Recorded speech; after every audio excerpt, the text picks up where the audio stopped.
Hey guys, Zach here from Dream of English, the place for your English vocabulary, idioms, and of course grammar, all put into context just for you guys. So if you haven't already, hit the subscribe button so you could be the first to check out my newest and best videos. What are we going to do today?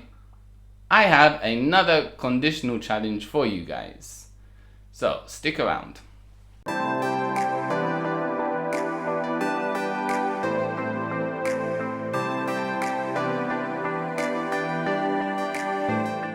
Maybe you saw the first conditional challenge that I did, where I gave myself 60 seconds to give as many if I were sentences.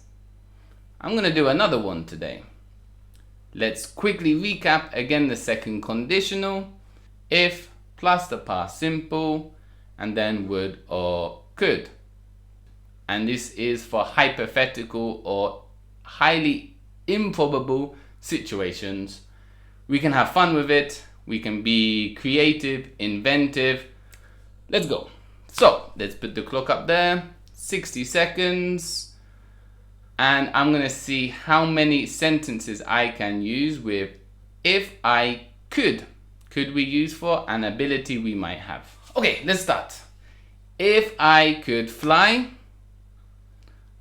it would be terrible because I'm scared of heights. If I could play football better, I would play for Chelsea. If I could meet a famous person, I would meet Frankie Lampard of Chelsea. If only I could play better.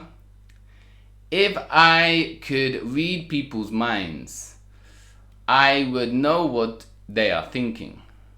If I could be anywhere in the world right now, I would be here making this video.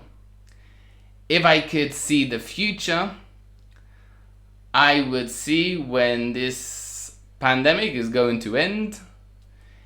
If I could have a superpower, I would be very, very fast so that I could go anywhere I want very quickly and just finish on the buzzer. That is if I could. I couldn't quite think of too many there. Hopefully you got all of them. You can try it yourself. So if you could hit like, if you could subscribe, that would be awesome. And I will see you next time for another conditional challenge. Goodbye, guys.